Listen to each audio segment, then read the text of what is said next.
Hello, I'm Derek Wheatley and welcome to episode 51 of the Wheatley podcast. I just want to say thanks very much to Aisling Daly for last week's episode. Got some great responses from it, and so did Aisling, and it was really great to have her on the show to celebrate the big 50. And we're going into the kind of the next half a century, I suppose, but I appreciate all the support as usual. The live and joyful stuff is still going on the Instagram, and we'll be doing something this week actually, so keep an eye out for that. I dropped the Facebook live for the time being, but we'll get back into it eventually. But anyway, let's kick off with this episode. I want to introduce my guest. He's a Bellator fighter. He's the owner of SBG Portarlington and the co-owner of GAMA, and his name is Philip the Honeybadger Mulpeter. How are you doing, Phil? I'm good, man. It's good. It's good to be on the show, man. Yeah, it's nice to have you on. I wanted to ask you, did you see any of the fights last night, actually? I did. What Serious did you think? fights. Yeah, I wanted to ask, like, we were chatting a bit about it in the Fusion page last night and stuff like that. So, what did you think of Holloway's performance? I thought Holloway was unreal, man. I think he just settled in really quick and got into just a flow state, and I think he just had your man's reading straight off the mark, and he just I don't think your man was ever going to get back in unless he caught him with something wild. Holloway was just out of this world. There was that moment. You see the moment when he was talking to the commentators and he was moving backwards. Yeah. And just the way he's moving his head, and actually Calvin got in touch with me and said it was very like Muhammad Ali like. Yeah. It was like he was definitely in flow. Like he was just like running on autopilot, and he looked so good. But he was mixing it up really well from low right to the body and to the head. It was beautiful to watch. It was, yeah. It was class. And kind of obviously he had a loss there recently, so to see him back because... Yeah, two losses in a row, sure. He's lost the titles. Yeah, two losses to the same guy. So it's looking like the third fight's going to be going down. So I don't know. I still think he'll get it hard to beat Volkanovski. So we'll see how it goes. Yeah, it's one of those ones where you have to see what he's like when he's being wrestled, because Volkanovski could do that to him immediately, and then it's a different ballgame. He's a tank of a man, that lad. He used to be like 220 pounds or something. He used to play rugby league. Yeah, I heard that recently, and I was like, Jesus, I don't know how you fall that. How you lose that much? 145 pounds now. How it's incredible, really. Two people. I'd say put your from like weight cuts and that, to put your body through that, it must be tough enough. Like, oh Jesus, weight cuts are just like, once you mention weight cut me, I just go, yeah. It's like it's so hard, but it takes its toll on you. Yeah. And saying that now, the weight cut, the last time I cut proper weight was for the last fight that actually didn't happen, but I made weight, but I made it relatively. Now it's never easy, but it was the easiest one I've ever done, and it had been like 7 years or something since I made 155. Mm-hmm. But it's just, you have to be very strict. It's very strict, but hard in the body too. I'd say so. Yeah, Volkanovski, I'd say he probably goes way over to 170 maybe. Yeah. He's cutting a lot of weight. Like, what would you think about, just because I thought this morning as well, to ask you, what do you think about Max Holloway's new kind of idea is not to do any hard sparring during training camp? I don't do any hard sparring anymore. Oh, okay. I've done it for years, and we spent years. When I was younger, we didn't care. We just used to spar. We used to do 10 5-minute rounds every Thursday.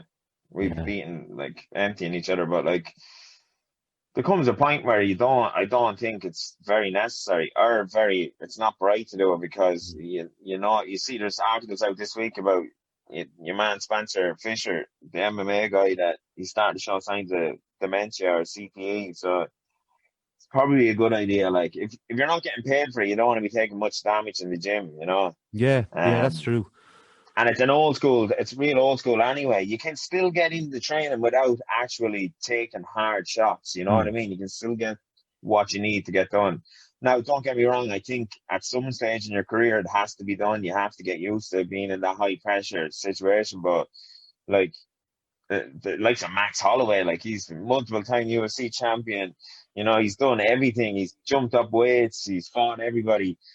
That guy, he's comfortable in there. As you seen him last night in that flow state, like it doesn't matter. He has all those rounds in the bank, and like I think I agree with him. I think like you can do hard positional rounds, so like you can do like your grappling hard and all your wrestling full on, and you can do like different positional rounds, and that gets the cardio off, and that's just as good. You know what I mean?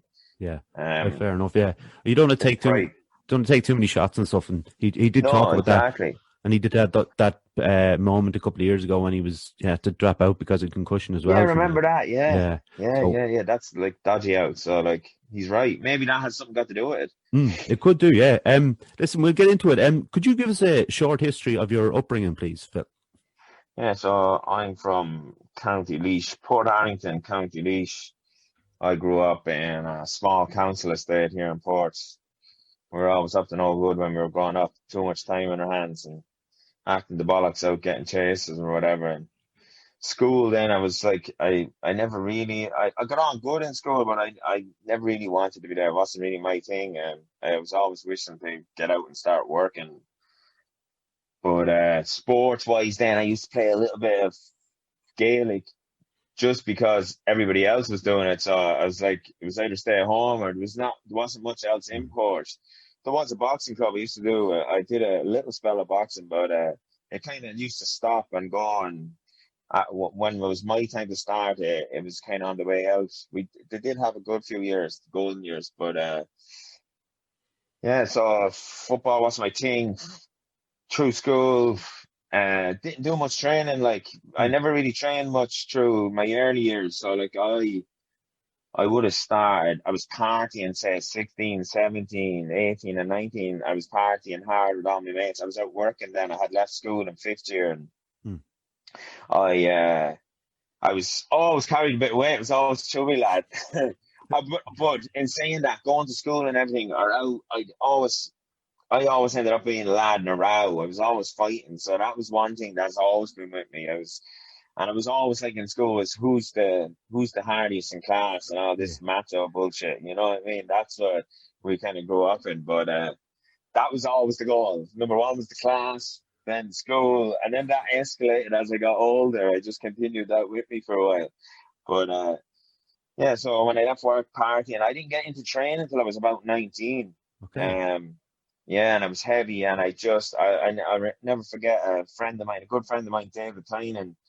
He's always in good nick. I'd be jealous of his physique, but he's well clued in on his fitness and all his workouts. So he gave me a little program, and I started training. Then I lost a lot of weight and started like putting on a bit of muscle, and then I'd be watching MMA and Bravo at the time, and that's what brought me into the by this time. First of all, I hated school, and then I thought working would be a great idea, but it doesn't take you long to realize that working is not really a great idea either. Yeah.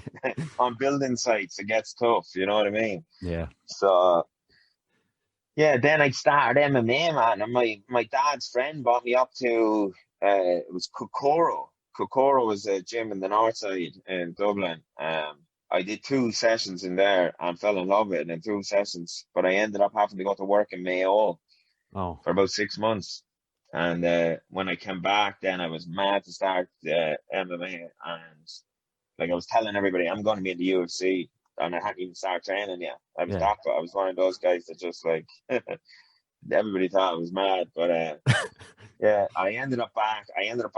My dad, the guy that had brought me to Kokoro, had now joined SBG and brought me up to SBG, and I started training underneath John Kavanagh then when I was 19, and kind of got in with all the guys at that time who were only starting to like make waves in MMA. Obviously Conor and Paddy and Cottle and Chris and all the guys. So I jumped in that environment. It didn't take long to get good, and history is made then from that side of things. But do you know what, actually, Phil, there was this thing, I like to keep count, right? So you're the fifth person from Portarlington on the show, right? Weirdly enough. Is it? Yeah. And it's what's funny about it is, right, of the 4... On Port. Go on, Port. But of the 4, right, you all mentioned fighting when you were young, right? And I have this image of this Mad Max style place in Portarlington, at least, that is just chaos. But I can get I understand what you mean about it, like, and Yeah, particularly when you talk about the hard guy in school, because everybody can relate to that. There was always one knocking yeah, around or two. yeah, But yeah, that's just part of Ireland, I suppose. But yeah, yeah. listen, could you tell us when you first became aware of mental health? Mental health's been kind of in my life all since I grew up. My mom she's in and out. She suffers with mental health issues. So that started out. I didn't, but when you're a kid, you wouldn't really know. You don't know the crack. You wouldn't know like what's going on. You'd be more sheltered from it. But I, my first, like, I suppose, introduction to mental health would have been when I was in first year in school. I got depressed. I tell you what happened to me. I used to get bad acne, and I went Okay. on to this real strong medication for getting rid of it or whatever. But one of the side effects to this was depression and suicide. So they're like, I was like, I was only young. I was like, I'm not, that's not going to happen to me. I was like, I'll be grand.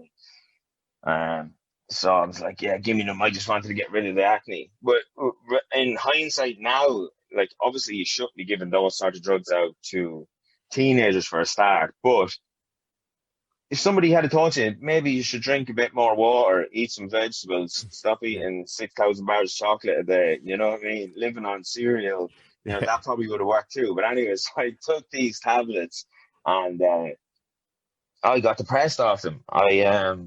I started mitching school and shit. I was just hanging out on my own, didn't want to do anything. And ended up going to the doctor. I was put on medication, so I was on it for a while, and that helped me. I got back on the straight and narrow from it. But yeah, so I was young when I first like started having mental health problems. It would have been when I was in first year in school. Right. Do you think so? Because I've obviously had my own coach Martin on here. I've had Kieran Davern on here, and we've spoken a bit about as a coach, a head coach in a gym with well a lot of a wide age group, but obviously younger lads, they'd look up to their coaches a bit, and they'd approach their coach if they were having problems. Do you think, like, with your experience of it, you'd be able to help them a bit better, maybe be able to guide them a little bit better? Yeah, yeah. Well, like I like for me, I just like think you try and help them as much as you can. But speaking to somebody that's in a dark time in their life, or they're depressed or anything, I think you should be a trained person to tell them. Mm, Like, it's easy for me to go and tell you what I did for myself, but in in reality, yeah, if you're in a good place, you could take tips off me for keeping things mm, on the straight and narrow. But like, if you're in the height of depression and you're really getting dark, I think, like, my advice straight away would be to go see a counselor. You know yeah, what I mean? And I think that's not spoken of enough in when you come to mental health. mm, Like, go and see a counselor and talk it out. To a person that understands the mind and is able to give you proper answers and, like, explain to you what's going on, or and if you're having thoughts or whatever, to try and give you tools to get your mind back on track. And I probably could help somebody, but, like, I also don't want to be putting somebody in a worse position than they mm, already are. of course, yeah, So I think, but especially with mental health, I think it's such a, like, it's nobody's the same. Nobody goes through the same. It's similar, you know what I mean? But, like, and it's dangerous. So, like, I think mm, go and see a counselor straight away. You know what I mean? And that's would be my advice to start, especially if they're depressed. You know what I yeah. mean? It's to go straight and see a counselor and talk it out. Well, I think that basically answers my question in the sense that that certain pieces of advice would be beyond you, beyond your Yeah, training, beyond your experience, and, like, you can help someone along. If someone comes to you, if I go to Martin all the time now, it's different for me because I'm very open about it. Everybody knows, yeah, but I'd still go to Martin and say, "Look, I'm a bit anxious today.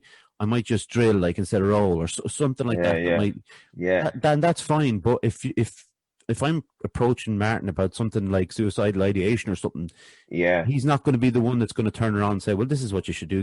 He would say No, the same thing no. as what you're saying. That's the Yeah, yeah. point, isn't it? And like, Um, and like, obviously, obviously it's not always like you're not always on suicide. So like obviously I'm always trying to be as positive as I Mm. can, keep everything going, keep routines going, train every day, eat good food 80-70% of the time, Yeah, like and just try and be happy, and try and live a good life and try and be the best you can be. And I think like people get bogged down these days with like, I don't know if it's social media or whatever, but like they all want to be rock stars, and then like they get to a yeah, certain point where they realize that's not going to happen, and they just find it hard to be happy with themselves. And yeah, I think it's just a bit of inner work that needs to be done, and find something that you like. It's the same things that you hear over and over again, and it sounds simple when we're talking, me and you, who are mm. we're in a good place at the minute, but like it's the same answers to people that are depressed, but it sounds so simple and it's hard for them Yeah, to get the message across. I think it's nearly like you need some sort of a spark or something to flip, and like something to switch your mindset. yeah. And it really happens like that, I think, as well. When you are depressed, it can happen so quick that you come out of it as well. So it's like it's a mad illness, really. It's Yeah. mad, yeah. The balance to strike the balance is particularly tough. All right. So who was the person who gave you the nickname Honey Badger? The boys from Wexford, so the Brian Moore and Levi. It was like, I don't know if you've seen that. There was a Honeybadger video or YouTube video, and there was a guy, kind of a camp guy, speaking, and he's like, the Honeybadger's like walking around, he gets bit by a snake, and he said it's a real funny one. It's going on, but that was kind of doing the rounds at the time, and we were sparring and stuff, and the boys start saying that I made noise like the Honeybadger, Okay. and when I was sparring, so they kind of went out for there, and he's a real aggressive little animal. So yeah, that's where it started from. Brian Moore and Levi Keogh. Do you know, it's funny, I wouldn't have, maybe about a year ago, and it might have been that clip, but it was definitely a clip I saw Yeah, of the honey badger. It sounds like such a sweet animal, but they are ferocious, like, and you they're don't, ferocious, yeah, you look at them and you think they even look pretty sweet and that, but chasing no, lines down, and yeah, it's just yeah, mad. But so like, what they're actually really smart, dude. They're are they? really intelligent. Yeah, like I seen them in South Africa in this little enclosure in the garden, right? This guy keeps them as pets or whatever, a wild animal. But he's running around with this little thing, right? And the honey badger starts piling rocks up on top of one another to climb up to the handle on the thing to open the gate. He's able to sneak out the gate. Your man records it. So Brilliant, this that's man. the real reason they called you. It's because how take that, right? Right. So what was it then about, right? See, like you said, your introduction to MMA and stuff, and going up train under John Kavanagh and SBG. What was it that you loved about it? It's the only thing I was ever good at. Okay. That's the truth. I swear Right. to fuck, like some people have some people naturally pick up a football and they're able to go and they're able to play. Some people are really good at cross country running. I realized at a very young age I was good at fighting, Mm. and I enjoyed it. And like and not that I went out looking for fights or anything, but like I wouldn't be the one to step away if somebody Yeah. was trying to start something. Um, and then I always watched it. And there was nothing really around Port, as I said. But as soon as I got to the age that I could travel and do it myself, I started driving off to Dublin to train with the lads. And once I started MMA, I didn't want to do anything else. I Yeah. didn't want to go to work. I didn't want to do anything. I just trained twice a day. And I love fighting, and I get a serious release of endorphins after it. To be honest with you, like I carry these days, I'm good, but when I was in my early 20s and teens, I carried a lot of anger in me. So like my emotions come out in anger. I don't even think I could deal with my emotions, right? But then eventually they come out in anger. So MMA was a release for me. It was Mm. a way for me to burn off that energy and get rid of it. So after some people couldn't fathom going into a gym to do 10 5-minute rounds fighting with each other, but when I go in and I'd be calm and relaxed and bang it out, and afterwards I'd feel great, and I go, and it release all those endorphins, get rid of that energy out of me. So I just love fighting. I'm good at it, and I'm a fighter. Mm. I'm a born fighter, and I know I'm a fighter. So it's not everybody. I think everybody's born with their own things that they're good at, their own niches, Yeah. and fighting just happened to be mine. Do you know, there was a I very always said, oh, I wish maybe I was good at golf or something. It would have been a lot handier. So, it's a lot less stress on the body. It's an interesting kind of split because, like I said, I was talking to Ashleen Daly last week. She described it as because of she had to quit early. She said that there was the character of Ash the Bash, and then there was the character of Ashleen. And as Ashleen, she was never kind of aggressive person or anything like that. So she had to like turn herself in to someone who's aggressive. That wasn't something that was a problem for you, was it? You were just like that, No. right? And I know Ash really well. Everybody, all fighters have their own little ways of doing it, and they Mm. have their own reasons why they're doing it. So like everybody's different. But for me, fighting was not like, I don't get me wrong. I definitely got nervous and like, but once it came to fight day, fight week, I had no nerves. I didn't have nerves then. Yeah, I'm grand. I'm backstage. I know that what's going to happen. I've accepted that, and I'm cool with it. I'm going out to fight, you know. So I don't know. Everybody has their own ways of dealing with yeah, the fight. My problem was weeks out from the fight, get myself to be disciplined and train and keep myself going that way. Once it yeah, came to fight week, I'm cool, I'm good to go, you know. So I didn't need that sort of. I don't know, I had my release inside me. yeah. I love to fight, you know. So It's yeah, it's a mad old sport too, man. it's Everybody, you're like, who deals? Everybody's gonna have their own way of dealing with that thing, you know. So Yeah, like the psychology of it is fascinating. Like, because yeah, I try to think I'm not a very competitive person, and even when I started jujitsu, I knew I only started when I was like 3 years ago, so I was 35. I knew I was never going to compete. It wasn't going to be a thing for me. I was just going to go in yeah, and roll. But then I see the lads who are in their 21, 22, and they want to be like you. They want to be there yeah, competing like professional. And they're going crazy on top of me or underneath me or whatever. And I just had to realize that we're in different spots at the moment, yeah, and just yeah, ride it out. yeah, It's fine. But so yeah. you rose up through a couple of promotions before you got the call for Bellator. Is that right? Yeah, I fought in all the old Irish shows. Hmm. Well, a good few of them, all the ones up the north. A cage contender would have been a big one back. To be honest, when we started out back then, there was way more promotions. Like there was Hmm. way more fights happening. It was like the golden era, really. Like we all came through that. That was the real for Irish MMA, anyways. But we were flat out with shows on every weekend. Went my way through Cage Contender, Battle Zone up with Andy Ryan and the guys in Dublin. I had some serious big fights in that.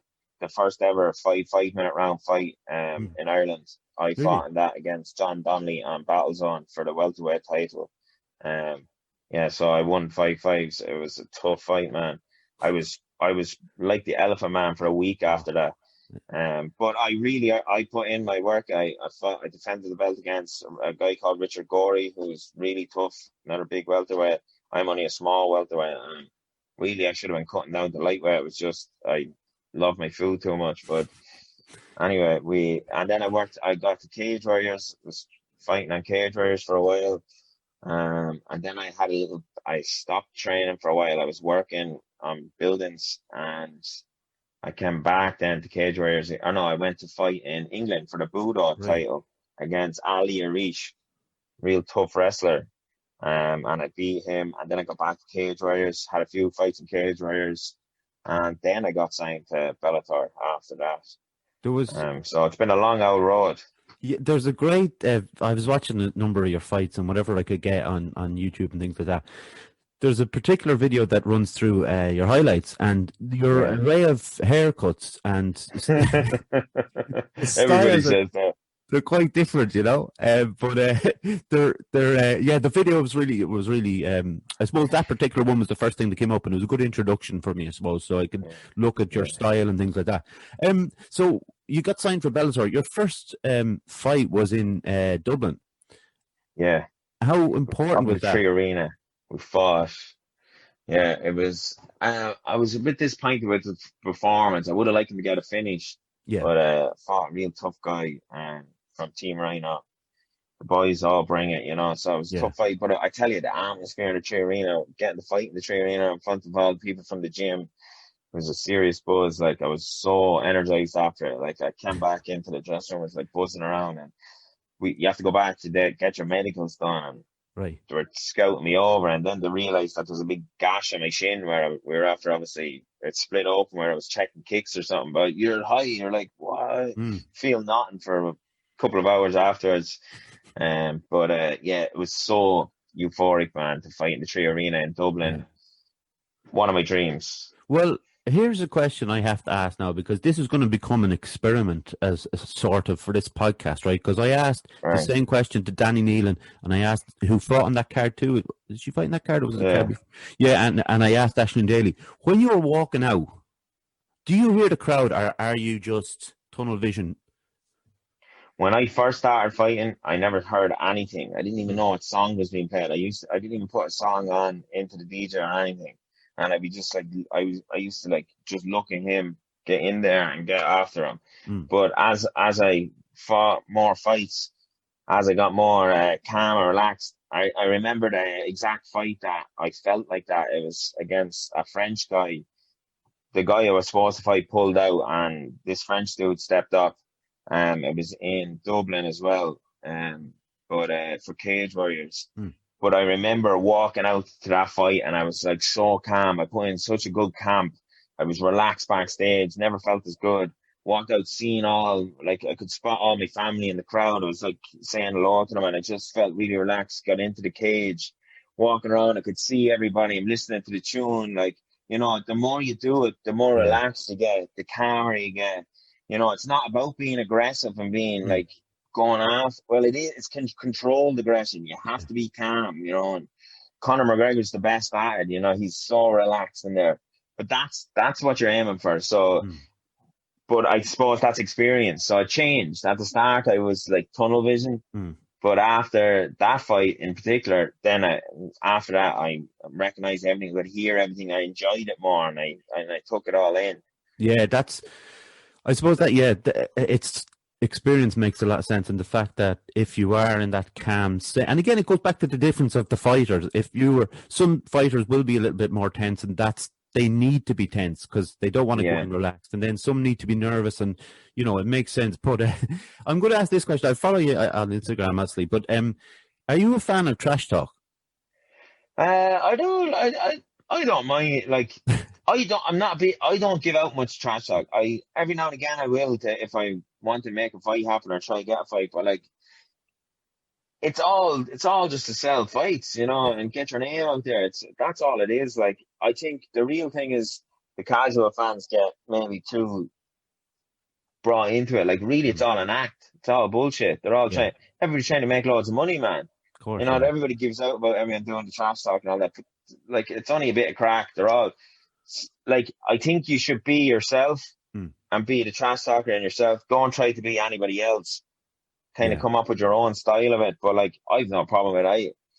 I don't give out much trash talking. I'll shake your hand and we're gonna fight no matter what. In my head, it doesn't matter. It doesn't matter Yeah. if he's nice to me or if he's bad. I'm still gonna go out and gonna try crack elbows off him. So it makes no odds. So, Like, so it's charming, but yeah, but with that, right? So if it is just to sell, and you to sell the promotion and sell the fight, right? And you all know that that's the story with it. Do you think that it has the psychological effect on the opponent then, or would it have a psychological effect on you? Do you think? again, it depends on the person. It's Okay. like, Connor's very good at it. He'll get into your head. He'll get underneath your skin. He says the right things at the right time, like, and 100% that it helps his style, it suits his style, than to have the guy rushing at you. But like, I suppose it depends on what to say to you. You don't want to make the Honeybadger angry, so they better True. not keep. I try to keep the same. For me, I try not to think about my opponents. Okay. Like, I've always just done my own thing, trained the same way. I didn't, like, I looked at it and see what his style is like, and then that's it. He's done. Then it's me. It's you. You Yeah. have to be right. It's like talking about Holloway not sparring. It's like, it's all mental, man. It's Mm. like nearly anything you do in this world. It's like, probably, like, really and truly, it's about 80% mental and 20% fitness. You could go in there out of shape and have like, you can have that positivity in your mind and be ready and believe that you can beat that guy, and you could spark anybody in a round. You know what I mean? I'd have often like trained, say, for a big fight, had the fight, and taken a bit of time off, and I come back, and you're buzzing to get back in, little belly on me, and I go in and spar, and you do the best rounds you've ever done, Yeah. So it's like, it just shows that it's not all physicality, or it's not all fitness. It's a lot in your mind and being happy and being in the right place, Yeah. That's fair. Yeah, that's fair enough. Listen, I'll just get in an ad here, Phil, and we'll get back into it then, Yeah, all right? yeah, class, man. Fusion Training Centre, Monksland Athlone. A place to train in Brazilian Jiu-Jitsu, kickboxing, martial arts and CrossFit. A great atmosphere with experienced coaches and a real sense of community. If you want to join the team, find us on Facebook at Fusion Training Centre or drop in for a chat. Fusion Training Centre, train like a warrior. Obviously, it's closed at the minute, but yeah, if you want to get something started for 2021, give Martin a shout and he'll sort you out. So yeah, listen, there wasn't many good stories, good news stories last year, Phil, and I think with your one, it was a bad news story that turned into a good news story. So obviously, for the people who don't know, you run SBG Portarlington, and you had to announce that you were closing back. Was it November? Yeah, it was a couple of weeks there before. Yes, November, the end of November. Yeah. And it must have been like pretty, like leading up to it, kind of a heartbreaking decision for you. Yeah, it was a stressful few months, to be honest. Like, and when COVID first hit, I kind of was like, this is going to be bad for gyms. Like, I kind of was preparing for the worst. But yeah, so as the months went by, landlord wasn't helping us out. We had to pay the rent, rent was piling up, and I was like, what are we doing? Like, we're just raising more debt to what's all we were doing is to sit. We were not even coaching anyone. So like, we're just paying for paying for a unit basically, So it came to the point where I was starting to get stressed about it, and it was getting in on me, and I was just like, look, let's pack everything up, put it into storage, wait till COVID passes, and then we'll find a new location and get back going again. So it was always going to be temporary, but like as we see now, I kind of envisioned that 2021 was going to be gone as well, and it's looking that way too. So yeah, it wasn't looking good for us. So we just had to make that hard decision. Like, I sat down with my wife Alvina, and we had a good think about it. And I have 2 kids now, and you have to put bread on the table, and that's the way it is. So I went back working to try and keep it afloat as well. Yeah. But because I was full time in the gym. Yeah. But yeah, obviously then we put out the word, and then we got news. Then we got a message of Conor, and then we got put in contact with McGregor Sports, and like, he helped us out, man. It was like, what a way! I tell you a good one, right? The night that we put it out publicly. We let the members know what was going on, and we gave it a few days, and then I put it out publicly, and I was like, that I was on the phone to the landlord, and he was like, they were pressuring me. They wanted me out because they were seeing the same thing. Like, I basically, my lease is up in October anyway of 2021, and they thought I was just going to ride it out, and then they would have had to throw me out, and they would have never got their rent or whatever. But so they were putting it on me to get out of there, and so I had agreed with the landlord to leave, but I had to send in an email in writing so that it was all official that we were going to leave. But I didn't want to send it in. I couldn't bring myself to do it. I was like, I had this like thing. I was just like, I just kept.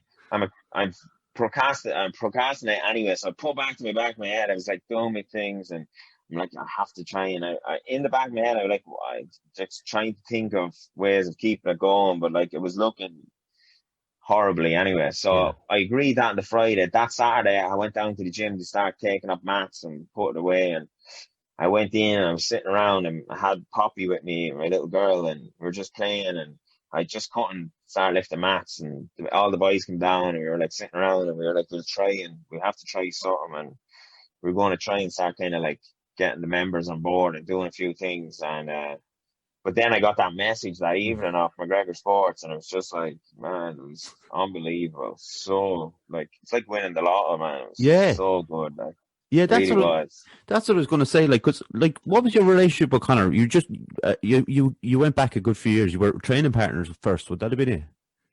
Me and Conor, I know Conor since the very first week I started training SBG. Well, it wasn't the first week. It was within the first month he was back training. And I'm training with Conor on and off now 10 years. We spent loads of camps together. We spent loads of time in the gym, spilling blood and sweat and working hard together. Always kept in touch.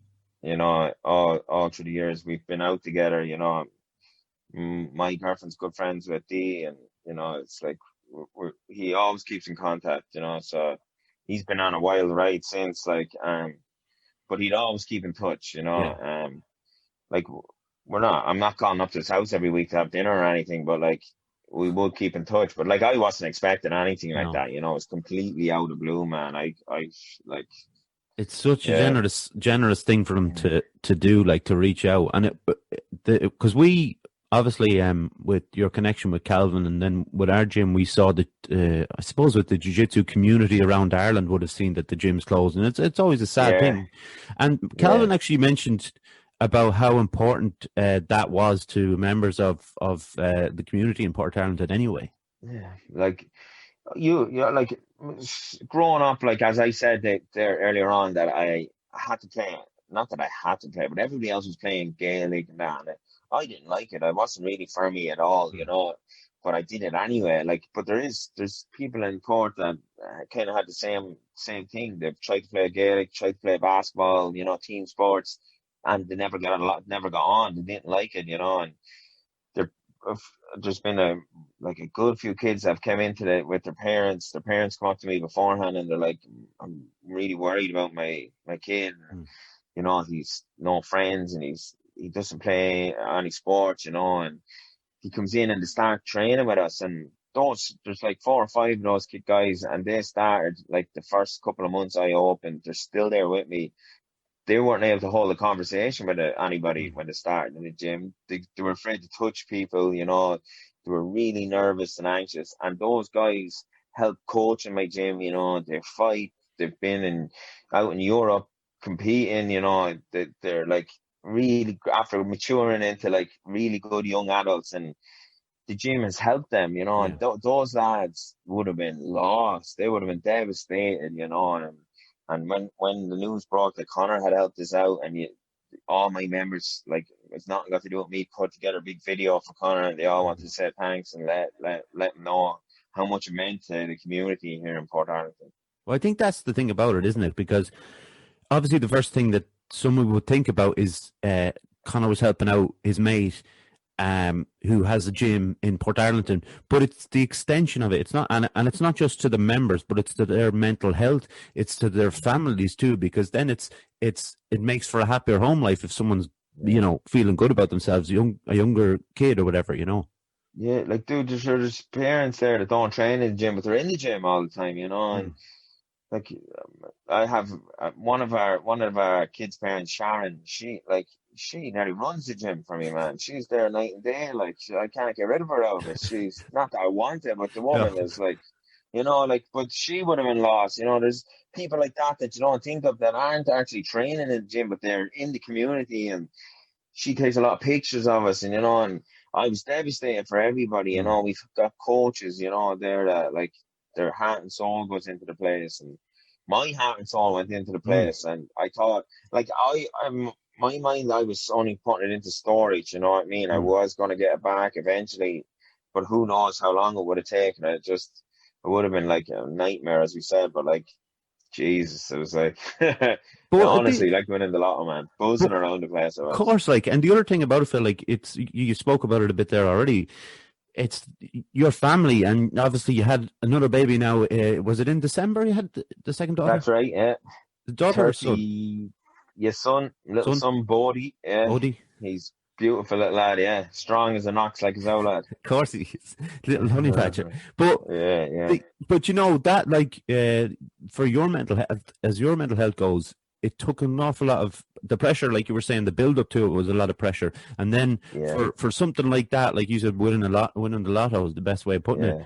It must have been an unbelievable feeling for you. Man, I was like, I was like, fucking, I'm rock bottom. I was like, no. And then I just went boom. And I was like, I was like, such a roller coaster. It was like a psychedelic trip, man. It was like one of Yeah, my worst psilocybin trips, like for a few days, and then it comes right yeah, golden towards the end, like it was so, like, really was a trip, man.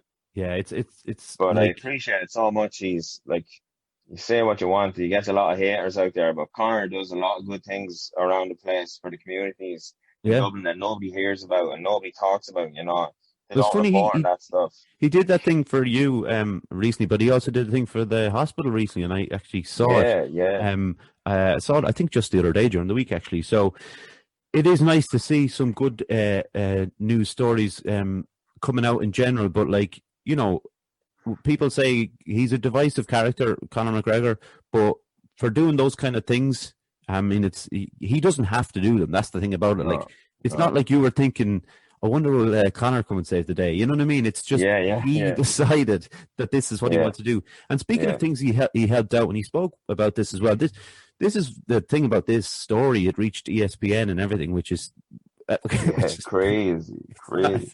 The insights on my social media, dude, were like through the roof. Millions really. of people, like, we went everywhere. It was insane. Like, if you ask Cal, I'm not very good with all that stuff, but everything went through the roof, dude. It was mental. Like, We anything that Connor touches just goes mm, insane. Like, yeah. he really is the number one guy in the world at the minute. Like, he one of the top sports stars in the world. Like, the attraction that he gets is insane. It's insane. We had Calvin on. Well, we've had him on 3 times on one Yeah. on the podcast and a couple of times on the live thing we do, and we got to talk a little bit about this because we weren't sure if we were going to be able to get you on. But Yeah.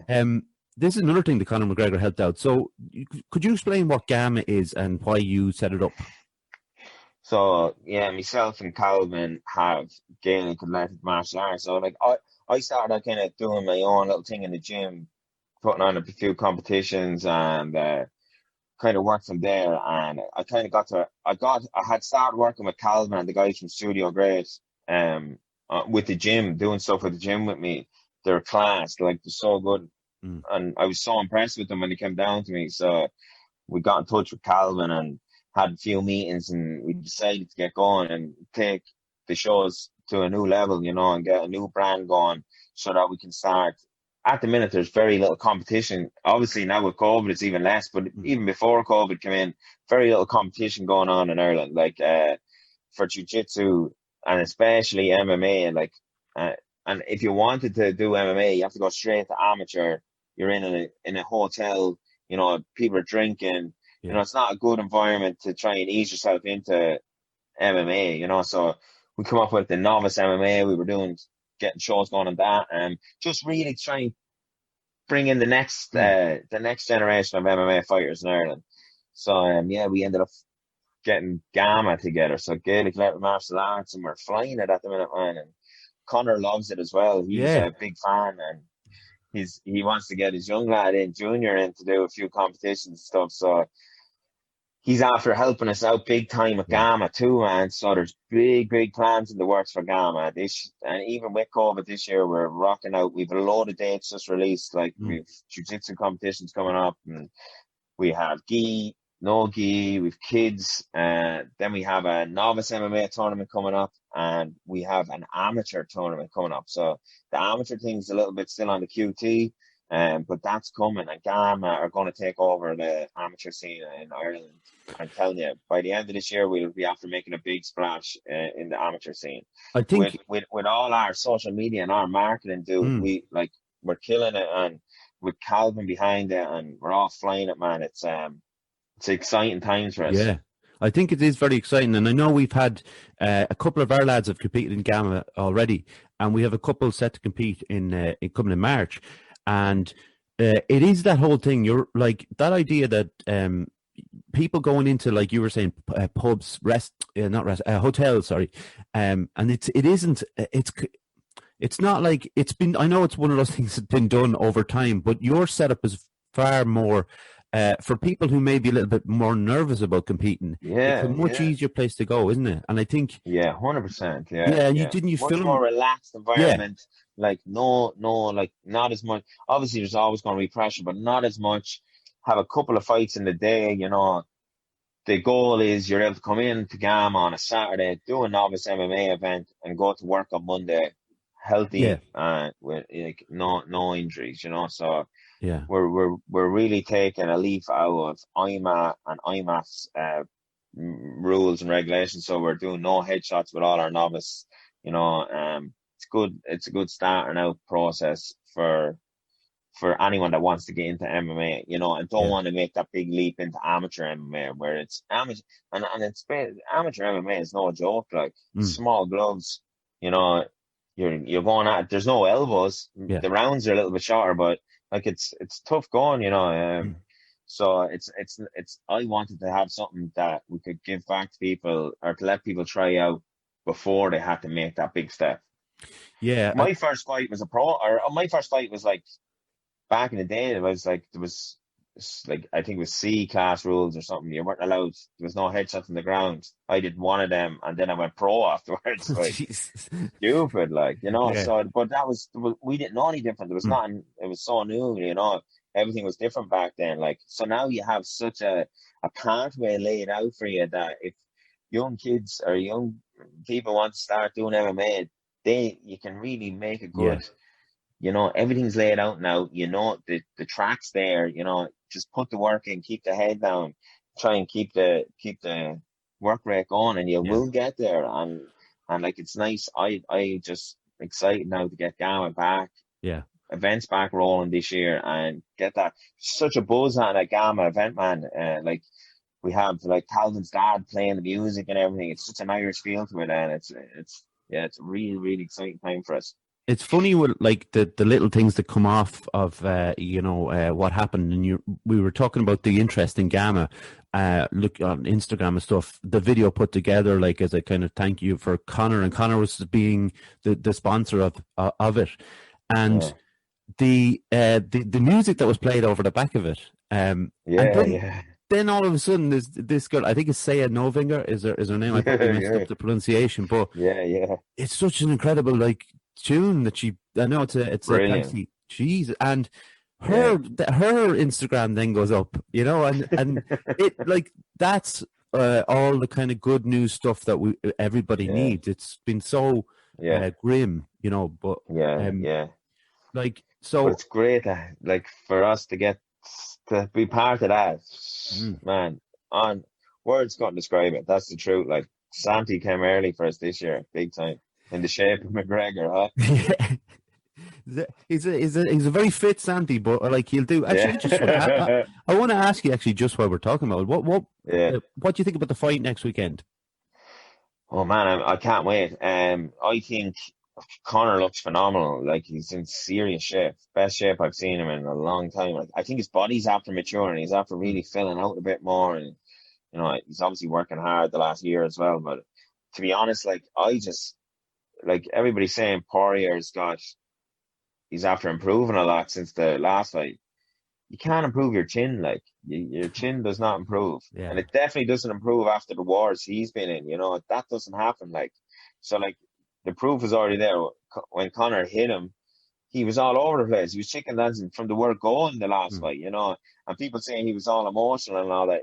Yeah, what do you think's going to happen this time? That he's not going to get hit by Conor, like. Conor's like the sniper, he's definitely going to land on him. So I just see Dustin getting knocked out in the first round. Well, do you think that the way, because it's Conor, right, and it's all the hype is around him, and a lot of people will just a lot of people that aren't in the know, you obviously know your stuff, but will obviously dismiss Poirier's chances, right? But McGregor won't. He will, like, he's very confident. He in his head he knows he's going to win, but he's not the kind of guy who's going to walk in there and think this is a done deal. Yeah.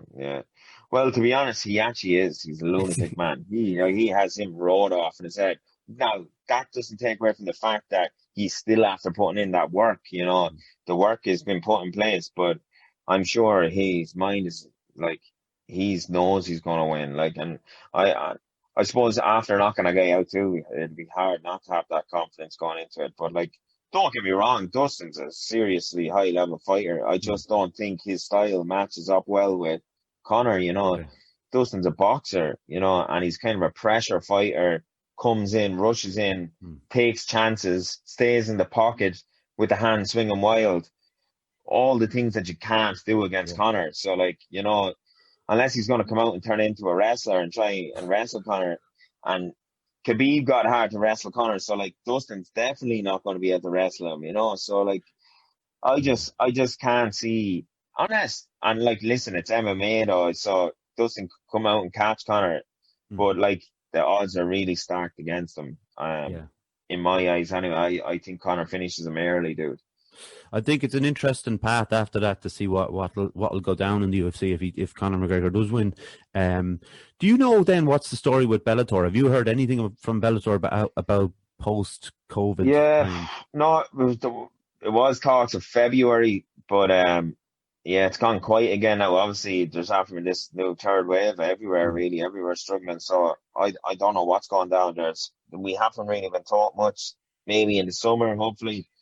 To be honest, I wouldn't have been ready for February now anyway, with the new baby in the house, and I'm working as well at the minute, so it's it'll be hard fitting in, but hopefully, I'm fingers crossed, I'm hoping that the Bellator Europe side get back going in the summer and we start getting a few events going. I have 4 fights still on my contract that I'm mad to get fulfilled, so let's hope vaccines roll out, everyone starts getting back. But I still think it's going to be a tough year for everybody. I agree. I think it's and the more you hear as each day goes past, it seems like it's being pushed back a little bit more. Even by the government, they're talking about April now as lockdown, and it's very hard to kind of just have a guess at the time. But I suppose you just have to sit tight, and it's even if it is tough. What another thing I spoke about last week was the difference between UFC and Bellator as an organization, and Ashley seems to think that a lot of people are going to Bellator because of the contracts are better and the pay is better because of the fact that the UFC is obviously it's more prestigious, but unless you're in the top tier, it's a tough place to work. Yeah, everybody thinks that because they're in the UFC that the guys are all rich, and see Conor driving around in Rolls Royce and big fancy watches on, but the normal guy that comes into the UFC is barely getting by, could be on $10,000 to show, $10,000 if he wins. Yeah. If he doesn't win, then he only gets 10,000. He has to pay his coach out. He has to pay taxes. You're left with very little. And MMA, you're training all the time. You don't have to most people aren't working at all. So they're living off that money. It's very, very tough sport at the minute, regarding pay. Yeah. But for sure, Bellator definitely pay their fighters much better than the UFC. The UFC is the prestigious one. Yeah, if you make it to the top of the UFC, I suppose it's you could say the same about boxing too, dude.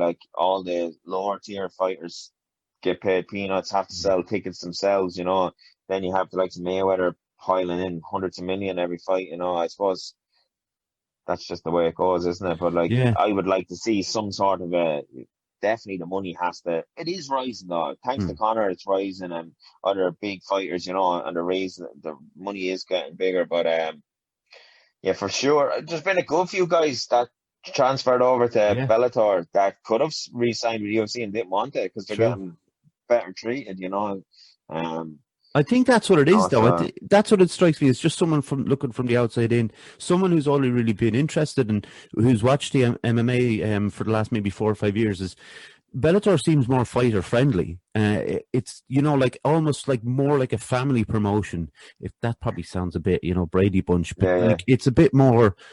They do look after the fighters a bit more. Where there's been a lot of fallings out in the UFC. Yeah, well, the UFC are the big power, so they're just you don't like it. Yeah. They replace you so quick. You're just a number, I suppose, with them. And I suppose it's like that with any big organization. And then when you compare it to something that's Bellator is massive. But it's I don't know, UFC just don't treat their fighters as good. Yeah, and Bellator really do, man. They're they look after you. Everything is sorted out with you. They come down and it's a real personal feel, like you said, a family feel. So I'm delighted to be a part of the organization. Best contract I've ever signed. worth more than all my other contracts combined, for my Yeah. first fight. Um, like, and not only that, like my fighter didn't show up the last day, and I got paid. Like, if you were in the UFC, no way are you getting Yeah. paid, So, like, if Bellator keep gaining the momentum and we keep like getting good talent signing up to it, Mm. and people are realizing that it's not only the UFC, that Bellator is there too, So it'll keep growing, and it'll be nice to have a few different promotions anyways competing against each other instead of one monopolize the whole thing. Yeah, for sure. So what do you like to do with your spare time? I know you don't really get much these days with two kids and all that, like, but Yeah. what do you like to do to chill out in the evenings? I in the evenings I chill out. I play with the kids. Like, at the minute, it's all kids at the minute playing. They're all small, and it's great crack, man. I really love them, and it's after like filling my heart. You won't believe it. Like, everybody says that when they have kids, but like, it's really. I love being a dad, and I Yeah. really enjoy spending time with them. But What age is Poppy then, like, actually? Poppy is 2 now. She's Okay. 2, and she's 2 at the end of this. She's not 2 yet. She's 2 the end of January, so the Right. 31st. But yeah, so she's small, but she's great crack in the minute. She's like starting to talk, and we're like, I bring her out on my bicycle, fly around the place with her. Yeah, she's good crack. But then on the weekends, I like the motocross. I do a bit of Oh, motocrossing. Yeah, I like anything with a bit of adrenaline involved in it. So motorsports, bit of skydiving. I no. love a bit of surfing. Go do a bit of surfing.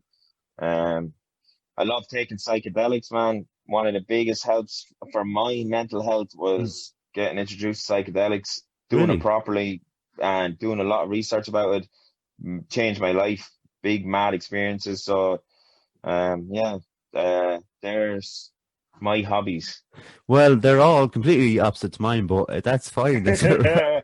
But no, do you know, it's funny you mentioned about the psychedelics and stuff, because I have been reading a lot about the idea of how they do help mental health and how they are being taken in controlled environments over in the States, whether it's mushrooms or LSD and that, and under doctor supervision, and it is helping a lot of people. So the science is there, but Huge, man. yeah, Man, but the research is there now. yeah, It's not like, it's not a matter of does it work or does it do this? Like, there was a lot of propaganda about psychedelics, and they got rid of it because the governments didn't want it out.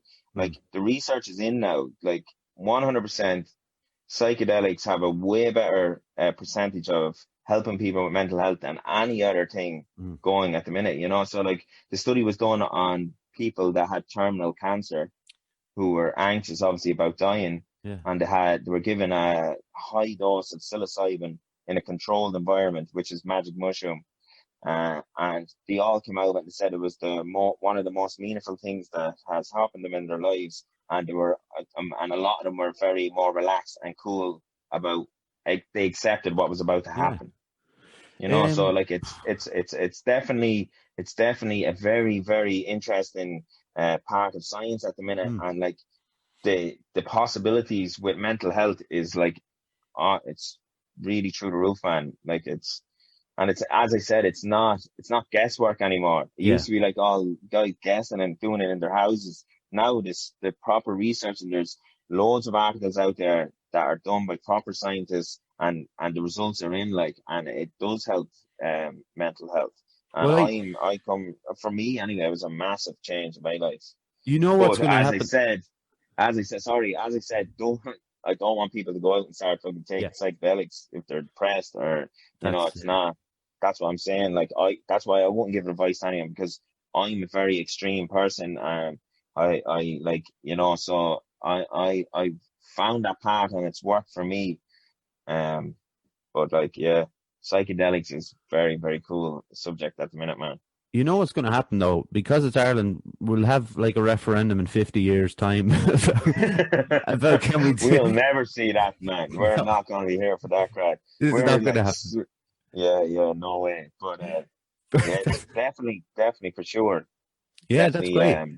Mm, Listen, Phil, it's been an absolute pleasure talking to you. I really appreciate you come on. If you can just hang on for me for 1 minute, I'll finish this up. I just want to get a quick photo just of the screen and whatever. So I'll finish this up. Yeah, class. Thanks very much to John, his family, and to Megan, to my mum, my dad, grandfather, to Jer and Calvin. Subscribe to our YouTube channel if you haven't done so already, if you don't mind. Facebook, Instagram, and Twitter. You'll find the Wheatley on there. The podcast platforms are Spotify, Apple, Anchor, Google Podcasts, etc. Thanks everyone for listening. Once again, Phil, thanks a million for joining us. It's been great crack. Cheers, man. Really excited. Everyone, thanks very much for listening. We'll be talking to you next week. Take care. Bye.